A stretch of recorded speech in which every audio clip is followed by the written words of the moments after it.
Hello दोस्तों, स्वागत है आपका हमारे YouTube चैनल एग्जामिनेशन क्लासेस में। मैं आपके लिए एक ब्रेकिंग न्यूज़ लेकर के आया हूं जो कि बिहार शिक्षक परीक्षा 2023 से संबंधित है। ये इसलिए खास हो जाती है कि आपके साथ क्या होने वाला है। जो बीएड के अभ्यर्थी इस परीक्षा को देने जा रहे हैं वो ज़रा मेरे थंबनेल पर नज़र डालें। इसकी कही गई एक एक लाइन आपके लिए बहुत इंपॉर्टेंट है। क्या लिखा हुआ है कि बीपीएससी शिक्षक परीक्षा 2023 में बीएड अभ्यर्थियों के साथ खेल गया।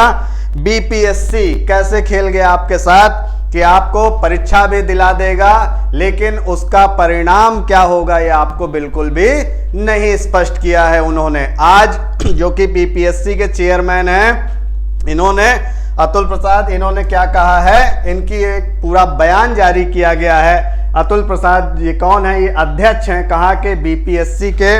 और इनके द्वारा एक बयान जारी किया गया है जिसमें बीएड अभ्यर्थियों को लेकर के एक बड़ी बात कही गई है। वो बात क्या है, मैं पूरा बयान आपको पढ़कर सुनाता हूं। वो ये है कि इस परीक्षा मतलब कि बीएड अभ्यर्थियों को मौका दिया जाएगा इस परीक्षा में। किस परीक्षा में? ये जो आपकी आगामी परीक्षाएं होने जा रही है उसमें बीपीएससी के अध्यक्ष अतुल प्रसाद ने कहा कि माननीय सुप्रीम कोर्ट के आदेश के पेज नंबर 45 में स्पष्ट लिखा है कि राजस्थान सरकार ने बीएड अभ्यर्थियों से आवेदन देने से रोका है। यह गलत हुआ है। इन्होंने भी यह माना है कि जो राजस्थान सरकार ने किया है वो क्या किया है, वो गलत किया है, क्योंकि उस समय एनसीटीई का गाइडलाइन प्रभावी था।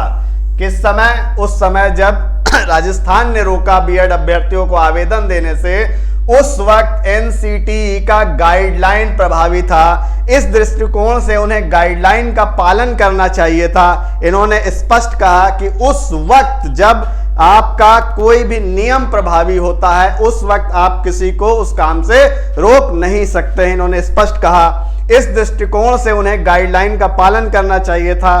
बिहार के मामले में यही बात लागू होती है। जिस समय बीपीएससी ने आवेदन निकाला उस समय क्या था, हम लोगों ने बीएड अभ्यर्थियों को शिक्षक भर्ती परीक्षा में आमंत्रित किया था। इसलिए इस परीक्षा बीएड अभ्यर्थियों को मौका दिया जाएगा, मौका दिया जाएगा, ये बार बार कह रहे हैं। और इससे बीएड के अभ्यर्थी बहुत ही ज्यादा खुश हैं कि चलो हमें रोका नहीं गया, बिहार ने तो हमें अलाउ कर दिया। लेकिन मुद्दे की बात पे आते हैं, ठीक है। इसलिए इस परीक्षा बीएड अभ्यर्थियों को मौका दिया जाएगा जी, बहुत बढ़िया बात है। 11 अगस्त को कोर्ट से फैसला आने से पहले एनसीटीई की गाइडलाइन प्रभावी थी, यानी जो लोग इस गाइडलाइन के तहत नौकरी पा लिए और जिन लोगों ने नौकरी के लिए आवेदन किया उन्हें मौका दिया जाएगा, क्योंकि यह एनसीटीई की गाइडलाइन है। तो ये बार बार अपने ऊपर नहीं लेने की कोशिश कर रहे हैं, ये सारा कुछ डालना चाहते हैं एनसीटीई पर, ठीक है।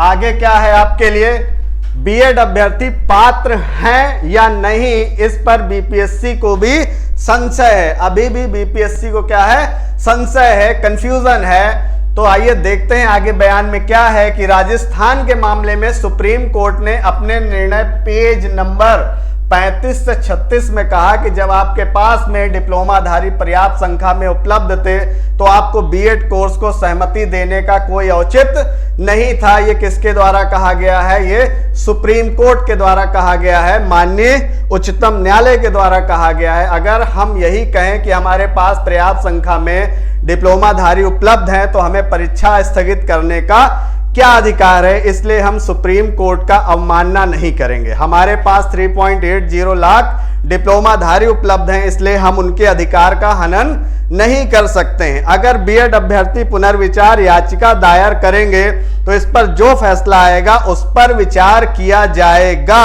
ध्यान दीजिएगा कि अगर बीएड अभ्यर्थी पुनर्विचार याचिका दायर करेंगे और इस पर जो फैसला आएगा उस पर विचार किया जाएगा। बीएड अभ्यर्थी पात्र है या नहीं, इस पर बीपीएससी को संशय है। अगर संशय बना रहा और उनका रिजल्ट रोक कर रखा गया तो उनका चांस विफल नहीं माना जाएगा, उनका 3 चांस बना रहेगा।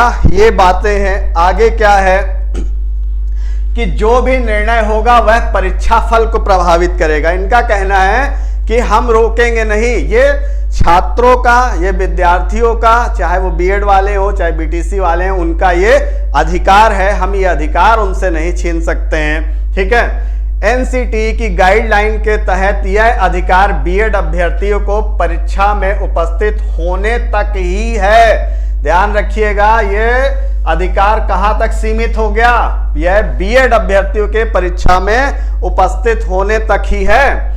परीक्षा फल के संबंध में बीएड अभ्यर्थियों का अधिकार नहीं बना है। इन लाइनों को बहुत ध्यान से देखिएगा, मोस्ट इंपॉर्टेंट लाइन है ये लाइन की यह अधिकार बीएड अभ्यर्थियों के परीक्षा में उपस्थित होने तक ही है। दूसरी इंपॉर्टेंट लाइन है कि परीक्षा फल के संबंध में बीएड अभ्यर्थियों का कोई अधिकार नहीं है। ठीक है, इस बात का जिक्र विज्ञापन में भी है कि एनसीटी से परामर्श से, मतलब एनसीटी और से परामर्श से, और राज्य सरकार जो निर्णय करेगी, मतलब सर्वे सर्वा कौन है? एनसीटी है। एनसीटी जो फैसला करेगी और फिर राज्य सरकार उस पर जो फैसला करेगी वही मान्य होगा। ध्यान रखिएगा, आप शामिल हो जाइए, सब कुछ कर लीजिए, लेकिन आपका रिजल्ट पर कोई अधिकार नहीं है। जो एनसीटी तय करेगी और राज्य सरकार से परामर्श करके जो भी निर्णय आएगा उसको बीपीएससी मानेगा। ठीक है, अतुल प्रसाद ने कहा कि हम लोग एनसीटी की गाइडलाइन को मानते हैं। देख लीजिए, इन्होंने सीधे सीधे कहा है कि हम किसकी गाइडलाइन मानते हैं? एनसीटी की गाइडलाइन मानते हैं। इसके आधार पर राज्य सरकार का जो निर्णय होगा वही मान्य होगा। इस संबंध में जो भी निर्णय होगा वह परीक्षा फल को प्रभावित करेगा। ध्यान दीजिएगा, ये पूरा पैरा जो है बहुत इंपॉर्टेंट है आपके लिए। बीएड अभ्यर्थियों का रिजल्ट बाद में जारी किया जाएगा। यह 2 चरणों में जारी किया जाएगा। बीएड अभ्यर्थियों का रिजल्ट बाद में जारी किया जाएगा। इस पूरे पैराग्राफ को स्क्रीनशॉट ले लीजिए या समझ लीजिए कि ये पैराग्राफ आपके लिए मोस्ट इंपॉर्टेंट है। जो भी मेरे भाई और बहन बिहार जा रहे हैं परीक्षा देने, वो इस चीज को ध्यान में रखें कि आप कतई इस बात से ना खुश हों कि बिहार ने हमें शामिल कर लिया और हम उसमें पास भी हो गए और हमें सिलेक्शन भी मिल गया। ये प्रोसेस, ये स्टेप जो बिहार ने लिया है वो सिर्फ आपके परीक्षा में शामिल होने तक का लिया गया है मेरे भाई और बहनों। ठीक है, अब बाकी सारी चीजें मैंने आपको समझा दी हैं। इस चीजों को ध्यान से देख करके जाइएगा। ठीक है, और इसमें एक और इंपॉर्टेंट चीज हो गई कि इन्होंने जो है निगेटिव मार्किंग को हटा दिया है। ठीक है, जो भी परीक्षा देने जा रहे हैं वो इस चीज को ध्यान में रखें कि आज के बयान में उन्होंने कहा है कि इसमें से निगेटिव मार्किंग को हटा दिया गया है। ठीक है, ये तो सेम वही बात हो गई। एक स्टूडेंट ने बताया, मैसेज किया चुटकुले टाइप का कि आप बारात लेकर के जाइए, दुल्हन की सिंदूर भर भी दीजिए, लेकिन दुल्हन आपके साथ आएगी या नहीं आएगी ये आपको नहीं पता है। इसका मतलब परीक्षा दीजिए, जाइए, सब कुछ करिए, लेकिन आपका क्या होगा ये नहीं पता है। ठीक है, तो आज आपके लिए यही एक इंपॉर्टेंट न्यूज थी सबके लिए। अगर मेरा चैनल आपको पसंद आता है, हम लोग के कंटेंट आपको अच्छे लगते हैं, तो हमारे चैनल को ज़्यादा से ज़्यादा सब्सक्राइब कीजिए, लाइक कीजिए, शेयर कीजिए, कमेंट्स भी कीजिए। अगर कुछ इंप्रूवमेंट की ज़रूरत पड़ती है तो आप हमें सजेस्ट भी कर सकते हैं। कृपया जो भी सजेशंस हो वो कमेंट बॉक्स में आकर के हमें सजेस्ट कीजिए। Thank you.